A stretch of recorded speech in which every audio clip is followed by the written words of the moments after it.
सनातन की परंपरा ही सर्वे भवन्तु सुखिनः की है। हमारे अब गंगा में आपने लाखों लोगों ने डुबकी लगाई, किसी ने नहीं पूछा। कई महात्मा LLB किए हुए हैं, कई IIT किए हुए हैं, कई पढ़े लिखे विद्वान, कोई साइंस का है, कई लोग ऐसे जिनकी नौकरी लगी उन्होंने छोड़ दी। हमारे हर मठ मंदिर से संध्या को सुबह एक आवाज जाती है, धर्म की जय हो, अधर्म का नाश हो, विश्व का कल्याण हो। तो हम लोग आ चुके हैं अग्नि अखाड़े के अंदर और इस वक्त हमारे साथ इसके राष्ट्रीय महामंत्री जी हैं सोमेश्वरानंद ब्रह्मचारी जी, जिससे इसके बारे में जानकारी चाहेंगे। तो सबसे पहले गुरु जी बहुत बहुत नमस्कार। बहुत बहुत आपको आशीर्वाद, बहुत बहुत धन्यवाद। आपके चैनल के माध्यम से समस्त जनता जनार्दन को बहुत बहुत आशीर्वाद। मैं तब से आपकी बातें सुन रही थी, लोग आ रहे थे मिलने, तो मुझे तो लगता है मुझे पहले आपके पास बैठ जाना चाहिए और फिर मुझे इसके बारे में जानना चाहिए, क्योंकि अग्नि जो अखाड़ा है इसके बारे में हम लोग सुनते आ रहे हैं कि ये ऐसा अखाड़ा है जो बाकी जो साधु संत है, बाकी जो अखाड़े के लोग हैं, नागा साधु जिनके बारे में लोग देखते हैं, सुनते हैं और कहते हैं कुंभ के बाद अचानक से उनको आप लोग शिक्षा दीक्षा देते हैं। तो गुरु जी सबसे पहले तो मैं जानना चाहूँगी कि अग्नि अखाड़ा एग्जैक्टली क्या है, कैसे शुरुआत हुई और इसमें क्या होता है? देखिए, अनादिकाल में भगवान शिव के स्वरूप आदि शंकराचार्य भगवान के द्वारा अखाड़ों की स्थापना हुई। भगवान शंकराचार्य के द्वारा चारों पीठों की स्थापना हुई, जिसमें 4 जगतगुरु भगवान शंकराचार्य स्थापित हुए भगवान आदि शंकराचार्य के द्वारा। और उन पीठों की स्थापना होने के बाद में इन अखाड़ों की जो स्थापना हुई है, तो उस 13 अखाड़े पूरे विश्व में हैं जिन पे कुंभ होता है। उन 13 अखाड़ों में एक हमारा अग्नि अखाड़ा है, जिसमें आप इधर से अगर शैव संप्रदाय की बात करें तो इसमें 7 अखाड़े हैं, जिसमें महानिर्वाणी, अटल, आनंद, निरंजनी, जूना, आवाहन और अग्नि, ये शैव संप्रदाय के अखाड़े हैं। और इधर वैरागी संप्रदाय के जो 6 अखाड़े हैं, और उनमें 6 में नया उदासीन, बड़ा उदासीन है, निर्मल है, और ये आपके निर्मोही, दिगंबरणी, निर्वाणीणी, ऐसे 13 अखाड़े हैं। और 13 अखाड़ों में जो शैव संप्रदाय के 7 अखाड़े हैं, जिसमें 7वां हमारा ब्रह्मचारियों का अखाड़ा है। 6 अखाड़े नागा संन्यास परंपरा के हैं। शैव संप्रदाय से 7वां अखाड़े आते हैं, लेकिन हम लोग ब्रह्मचारी हैं, तो हमारा अग्नि अखाड़ा ब्रह्मचारियों का है। ये सब जो नागा होते हैं, एक एक इनकी मढ़ियाँ होती हैं, जैसे तनी जिसे कहते हैं। जैसे आपने अभी देखा धर्मध्वज जहाँ स्थापित है हमारा, उसमें 4 रस्सियाँ बंधी हैं, चारों कोने पे गई, तो चारों पीठों के सूचक हैं। जो 4 रस्सी हैं वो चारों पीठों के सूचक हैं। तो हम चारों पीठों के चतुर्नामना ब्रह्मचारी हैं। जैसे ज्योतिर्मठ से आनंद नाम का ब्रह्मचारी हुआ, एक मठ से स्वरूप नाम का ब्रह्मचारी हुआ, और आनंद, स्वरूप, प्रकाश और चैतन्य, ऐसे 4 हमारे नाम के ब्रह्मचारी हैं, चतुर्नामना ब्रह्मचारी हैं। अग्नि अखाड़े की जो स्थापना हुई है सन 1136 में इसके रजिस्ट्रेशन हुआ है। बाकी अनादिकाल से अखाड़े की परंपराएं चली आ रही, महात्माओं की परंपराएं चली आ रही हैं। तो हमारी इष्ट देवी वेद माता गायत्री हैं, जिसका निरंतर हमारे यहाँ अखंड अग्नि रहती है और हवन होता है, गायत्री का पुरस्चरण होता है, यज्ञ चलता है, भगवान शिव का महारुद्राभिषेक होता है, क्योंकि हम लोग शिव के उपासक हैं। भगवान शैव संप्रदाय है, भगवान शिव हमारे आराध्य हैं, और माँ भगवती जो हमारी वेद माता गायत्री है वो हमारे अग्नि अखाड़े की इष्ट देवी हैं। जी, जैसे कि बताया कि बहुत, अगर किसी को इसमें आना हो, कोई अग्नि अखाड़े में जुड़ता है, तो उनको किस कठिन परीक्षा से गुजरना पड़ता है? देखिए, भक्त के रूप में तो कोई भी कभी भी आ सकता है, शिष्य के रूप में कभी भी आ सकता है, सेवक के रूप में कभी भी आ सकता है। अगर आप किसी के साधु बनने की अगर बात करें तो हमारी जो परंपरा है 5 वर्ष से 12 वर्ष की अवस्था तक हम लोगों का संस्कार हो जाता है। हमारे अनेक जो मठ हैं, उन मठों में वेद विद्यालय, संस्कृत विद्यालय होते हैं, जिनमें ब्राह्मण बालक वेदों की शिक्षा ग्रहण करते हैं। हमारी जो सनातन संस्कृति परंपरा है कि 25 वर्ष का गृहस्थाश्रम, उसके बाद 25 वर्ष का ब्रह्मचर्य, 25 वर्ष उसके बाद गृहस्थ, वानप्रस्थ और सन्यास, 4 जो हमारी अवस्थाएं हैं। तो 25 वर्ष का जो हमारा ब्रह्मचर्य आश्रम है, तो 25 वर्ष की अवधि तक विद्यार्थी जीवन में जो ब्रह्मचारी बालक हैं वो विद्या अध्ययन करते हैं। उसके पश्चात 25 वर्ष में के बाद अगर उनके माता पिता की स्वेच्छा से और बालक की स्वेच्छा से वो इस परंपरा में अगर आना चाहता है तो उसका संस्कार होता है और विधि विधान से उसे साधु बनाया जाता है। और अगर जो नहीं आता वो गृहस्थाश्रम में भी जाता है। तो जो हमारे अखाड़े में आते हैं तो बचपन से ही अगर पहले निश्चित हो जाता तो 5 वर्ष की अवस्था से 8 वर्ष की अवस्था तक, 12 वर्ष की अवस्था तक उसका यज्ञोपवीत संस्कार होता है, मुंडन संस्कार होता है।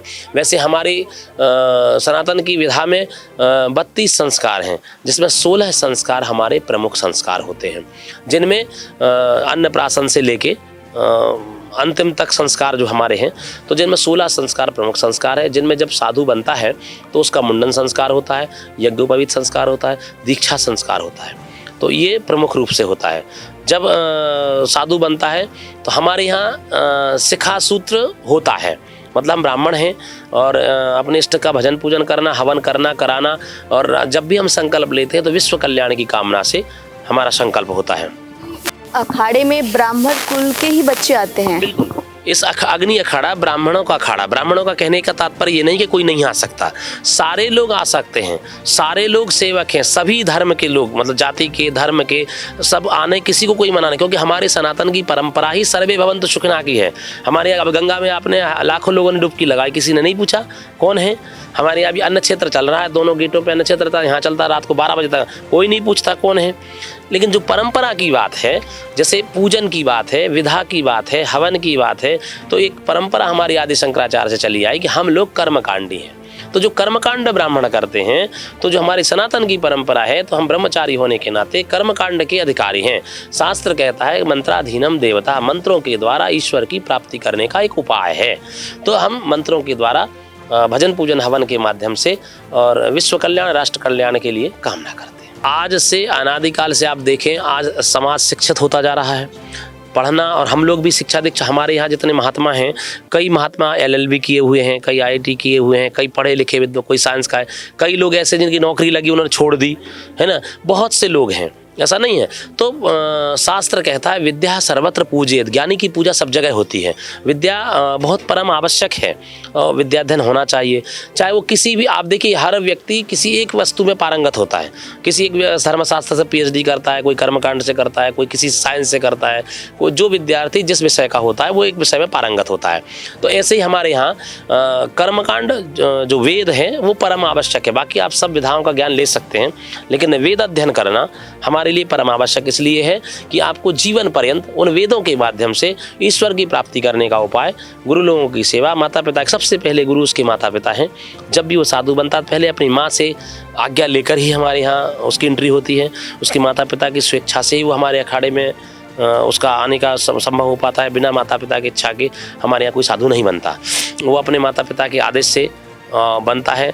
और ऐसा कहते हैं कि जो साधु बनता है उनकी माता की 21 पीढ़ी तरती है, तो पिता की पीढ़ी 11 पीढ़ी कुछ तरती है। तो कहने का तात्पर्य ये है कि प्रारब्ध पुण्य पिछले जन्मों के पुण्य जब हमारे संचित होते हैं, तो आप देखिए ना, ये जितने भी आप साधु देख रहे हैं, घर गृहस्थ आश्रम छोड़ा, परिवार छोड़ा, और जिसने अपने माता पिता को छोड़ा उसके पास क्या बचा?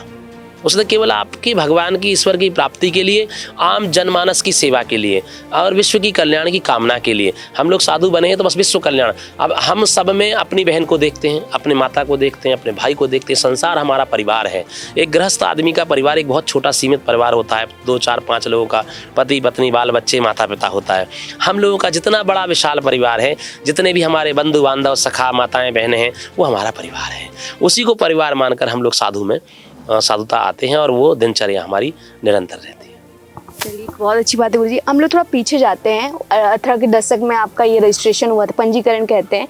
तो हम लोग बहुत अखाड़ों में गए, जैसे आह्वान अखाड़ा हो गया, जूना अखाड़ा हो गया, अटल अखाड़ा हो गया, और इनके पुराने किस्से सुने कि कैसे देश की आज़ादी हो, चाहे मुगलों के शासन की बात की जाए, चाहे अंग्रेजों के दौर में कैसे उन लोगों ने, चाहे रानी लक्ष्मीबाई के साथ देने की बात की जाए, तो किस तरह से जो सन्यासी रहे या फिर जो नागा साधु रहे, उनका कितना अहम रोल रहा हमारे देश को आज़ाद कराने में। उस टाइम पे अग्नि अखाड़ा ने भी कुछ ऐसा किया होगा, तो वो मुझे जानना है। बिल्कुल बिल्कुल। देखिए, आपने अभी बात की, तो मेरा आश्रम झांसी के पास मऊरानीपुर में है। मेरे पूज्य गुरुदेव भगवान श्री गुरु जोगेश्वरानंद जी महाराज ब्रह्मलीन हो गए हैं। वो स्वतंत्रता संग्राम सेनानी रहे, क्रांतिकारी रहे। हमारे अग्नि अखाड़े के जो ब्रह्मलीन सभापति थे बापू गोपालानंद जी महाराज, गुजरात से बिलोंग करते थे, वो इसमें रहे। तो राष्ट्र चिंतन में सदैव राष्ट्र हित में हमारे कार्य रहे। जैसे अभी इस समय वर्तमान में जो हमारे अग्नि अखाड़े के अध्यक्ष हैं, सभापति हैं स्वामी मुक्तानंद जी महाराज, उनके लगभग 100 से ऊपर संस्थान हैं शिक्षा के क्षेत्र में, अस्पताल, उनका आप देखिए 500 बेड के 2-3 उनके हॉस्पिटल हैं और निःशुल्क उनमें सेवा होती है। नेत्र चिकित्सा का निःशुल्क उनकी सेवा है। वेद विद्यालय उनके हैं। अभी जब कच्छ भुज में जो भूकंप जब आया था तब वहाँ से लगभग 10,000 बच्चे बच्चियाँ गोद लिए गए थे हमारे अखाड़े के द्वारा, सभापति के द्वारा। तो गुजरात में वो पूरे उनकी व्यवस्था, रहना खाना पीना, आज पढ़े लिख के वो सब बच्चे बड़े हो रहे हैं। तो ये देश के लिए, विश्व कल्याण के लिए, जहाँ भी देश पर कभी भी किसी प्रकार की विपत्ति आती है तो उसमें हम लोग तत्पर भाव से बिल्कुल आगे हमारे रहे हैं। जैसे नागा हमारी फौज है तो उन्होंने मुगलों से युद्ध किया और हम ब्रह्मचारी रहे, तो युद्ध में जो महात्मा शस्त्र धारण किए वो युद्ध में उनके साथ भी रहे हैं। जो भजन पूजन वाले महात्मा थे उन्होंने यज्ञ हवन करके भगवान को प्रसन्न करके अपने राष्ट्र को जो है विजय की ओर अग्रसर किया है। जो हमारे तमाम महात्मा साधु ऐसे रहे जो स्वतंत्रता संग्राम सेनानी रहे, क्रांतिकारी रहे, हमारे गुरुजी सुभाष चंद्र बोस के साथ में रहे। तो ऐसे तमाम जो है महात्माओं का हर प्रकार से उनका बलिदान, हर प्रकार से योगदान सब कई महात्माओं का है। कुंभ में है और संगम है, लोग दुनिया भर से लोग आ रहे हैं, करीब 50 देशों से लोग आ रहे हैं। तो इस पर भी बात करते हैं गुरु, जिस तरह से सनातन धर्म को लेकर अब बाहरी लोग भी आकर्षित हो रहे हैं और खासकर युवाओं में भी इस बार अलग ही उत्साह देखने को मिल रहा है। कुंभ में देखा जाए तो कह सकते हैं कि जितने बुजुर्ग लोग हैं उतने ही युवा भी हैं। तो इसको आप किस तरह से देखते हैं? देखिए, अगर कहा जाए तो एक सामान्य बात में कि 20 वर्ष हम लोग पीछे आ रहे हैं। पीछे आने का मतलब जो हमारी जो युवा पीढ़ी है वो जो हमारी पिछली प्रारंभिक जो हमारी सनातन की परंपराएं हैं जिसको कुछ बीच में लोग भूल गए थे। तो उस समय देखिए आप कोरोना काल आया। कोरोना काल ने क्या सिखाया हमको? शुद्धता, पवित्रता। कोरोना काल में डॉक्टरों ने यही कहा आपसे कि जब आप घर में जाएं तो वस्त्र निकाल के रखें, कपड़े धोएं, हाथ धोएं, नहा के जाएं, किसी को छुएं नहीं, किसी को स्पर्श ना करें। अब क्या होता है, हमारे जैसे बफर सिस्टम चलता है भोजनों में, तो आप गए एक दूसरे छूते हैं। तो बात ये नहीं, लोगों ने उसको एक अलग दृष्टि से देखा। तो ना छूत की बात है ना छूने की बात है। यहाँ तो हम लोग तो अखाड़े में सभी लोग हैं, यहाँ कोई ऐसी परंपरा नहीं है। लेकिन वहाँ अशुद्धि की जहाँ बात आती है, जैसे विधा की बात आती है, भजन पूजन में विधि विधान से आप कोई कार्य करेंगे, स्वच्छता से कार्य करेंगे तो संपन्न होगा और आपको सफलता प्राप्त होगी। क्योंकि शास्त्रों में ऐसा है कि श्रद्धा और विश्वास से आप कोई कार्य करेंगे तो ही आपको फलीभूत होगा, अन्यथा नहीं हो सकता। आपके गुरु के प्रति अगर निष्ठा होगी तो ही आपको उसका प्रतिफल प्राप्त होगा। तो जो हमारी युवा पीढ़ी है वो युवा पीढ़ी को हमारे, आप देखिए जैसे आज आप यहाँ हैं, हम यहाँ हैं, कोई भी ले लीजिए, आपके दादा बाबा पिताजी ने बचपन में जब आप छोटे होंगे तो उन्होंने कहीं ना कहीं मठ मंदिर ले गए, दर्शन कराने ले गए, अपने बुजुर्गों से, संत महात्माओं से आपको मिलाया, तो वो हमारे संस्कार हैं। तो आज कहते हैं ना बच्चे कि हमारे दादाजी के साथ हम आते थे, जैसे हमारे यहाँ कई पीढ़ियाँ जुड़ी हैं, तो वो आज बच्चे आज बड़े हो गए हैं, उनकी शादी विवाह हो गए तो उनके बच्चे आने लगे।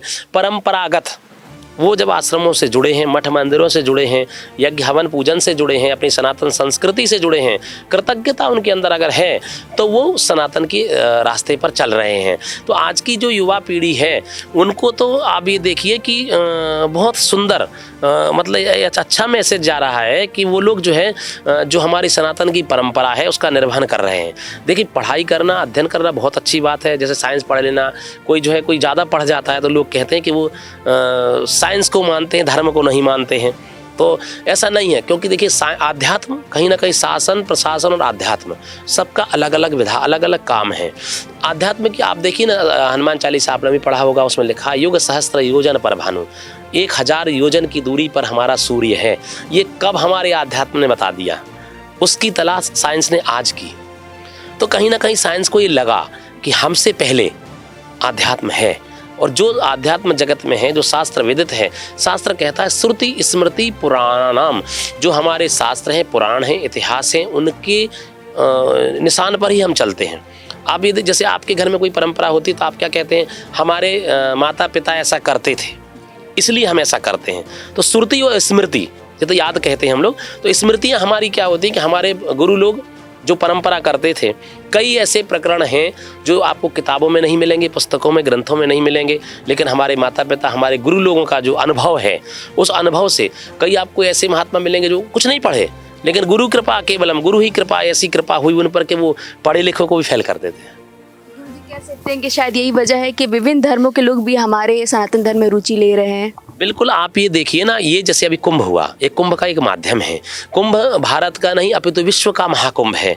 और आप देखिए जितना कई देशों की कंट्री, छोटे छोटे देश होते हैं, उतना हमारे भारत में प्रयागराज का कुंभ प्रतिवर्ष माघ मेला मना लेता है करोड़ों की संख्या में। और जब महाकुंभ होता है तो अब आप देखिए सरकारी अनुमान के हिसाब से 40-50 करोड़ लोगों का अनुमानित जो है, तो कई देश इसमें सिमट जाएंगे, इतनी हमारी संख्या हो जाती है, आप सोचिए। तो जो भारत सनातन की परंपरा में है वही ये कर सकता है। ये अखंड भारत की जो प्रेरणा है वो यही है, यही हमारी सनातन की परंपरा है। तो आप देखिए अद्भुत दृश्य, आप किसी देश में नहीं है ऐसा, किसी देश में ऐसा नहीं कुंभ नहीं होता, किसी देश में ऐसे लाखों महात्मा एक साथ नहीं होते, किसी देश में इतनी श्रद्धा और भाव से गंगा में कोई डुबकी नहीं लगाता, है ना। किसी देश में ऐसा नहीं कहा जाता कि विश्व का कल्याण हो। हमारे हर मठ मंदिर से संध्या को सुबह एक आवाज जाती है, धर्म की जय हो, अधर्म का नाश हो, विश्व का कल्याण हो। कभी हमने नहीं कहा कि पाकिस्तान का कल्याण ना हो, कभी हमने नहीं कहा, या जो हमारे विपरीत चलते हैं या जो हमारे विरोध में, कई देश हमारे राष्ट्र के विरोध में होते हैं, लेकिन हमने फिर भी कहा नहीं, हमारे देश हित में हम विश्व की कल्याण की कामना करते हैं। तो ये हमारे सनातन की परंपरा। एक सवाल और गुरुजी लूंगी, जैसे कहते हैं कि अग्नि अखाड़ा ये सर्वोपरि है क्योंकि गुरु है, गुरु हमारे लिए सबसे ऊपर है। भगवान भी कहते हैं कि सबसे पहले गुरु देन भगवान। और जैसे आप उन सबको शिक्षा देते हैं, कहते हैं कि ये नागा साधु जो हैं ये हमारे जो हैं सिपाही हैं, जो हमारे सनातन धर्म के लिए लड़ते हैं। और खुद आपका जो ये अखाड़ा है कई संस्थाएं चला रहा है ताकि आपका ये जो है सनातन धर्म सुरक्षित रहे और आने वाली जो पीढ़ी है वो इससे दूर ना जाए। मैं जानना चाहूँगी जो बाहरी देश है वहाँ जो अल्पसंख्यक हिंदू हैं उनके लिए अखाड़ा क्या कर रहा है गुरुजी?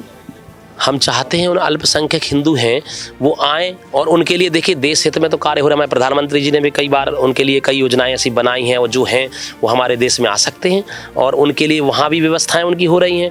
हम उनको ये संदेश देना चाहेंगे, देखिए आज भी सनातन की पताका को वहाँ वो लहरा रहे हैं। हमारे जो सनातन के हिंदू लोग हैं अन्य मुस्लिम कंट्री में भी हैं, तो वहाँ भी उनकी देखिए आप धर्म के प्रति उनकी आस्था देखिए, सनातन के प्रति उनकी आस्था देखिए। अभी देखिए प्रधानमंत्री जी ने कहा जाके जो है मुस्लिम उसमें जो है राम मंदिर बनवाया, तो कई अन्य जगह ऐसा हुआ है। तो ऐसा नहीं, हम उनको एक यही संदेश देना चाहेंगे कि आप सुदृढ़ एक कृतज्ञता, एक दृढ़ निश्चयता के साथ अपने धर्म के प्रति आप कहते शास्त्र कहता है धर्मो रक्षिता, धर्म अगर हमारी रक्षा, धर्म की रक्षा हम करेंगे तो ही धर्म हमारी रक्षा करेगा, है ना। तो कहने का तात्पर्य, जैसे अब एक पुलिस वाला होता है अपने शस्त्र की रक्षा करता है तो वो तभी वो शस्त्र उसकी रक्षा करता है। तो हम अपने धर्म की रक्षा करेंगे तो ही धर्म हमारी रक्षा करेगा। तो इस सनातन की परंपरा है, हम सब धर्म की रक्षा के लिए ही तत्पर हैं। जितने अखाड़े हैं, साधु संत हैं, सनातन की जो हमारी परंपरा है उनके लिए सबसे पहले राष्ट्र धर्म है, सर्वोपरि है। हमारे देश का हित जिसमें हो, हमारे विश्व का कल्याण हो। और वह मठ मंदिर से हमने कहा ना आपको कि सर्वे भवन्तु सुखिनः की कामना केवल हमारे भारत में ही है, कहीं नहीं है। तो आपके चैनल के माध्यम से सर्वे भवन्तु सुखिनः, सर्वे सन्तु निरामया, सर्वे भद्राणि पश्यन्तु मा कश्चित् दुःखभाग् भवेत्। आपके चैनल के माध्यम से समस्त जनता जनार्दन को हार्दिक शुभकामनाएं, बहुत बहुत साधुवाद, बहुत बहुत आशीर्वाद। आएँ गंगा माँ में डुबकी लगाएं, अपने जीवन को धन्य करें और साधु संत महात्मा जो भी हैं ना जाने किस रूप में किसके दर्शन हो जाएं, तो आकर उनका दर्शन का लाभ लें। और आपके चैनल के माध्यम से आपको भी बहुत बहुत साधुवाद, जो इस कड़ी को जोड़ने के लिए आप सब जनता जनार्दन को ये मैसेज भेज रहे हैं, इसके लिए आपको भी बहुत बहुत धन्यवाद।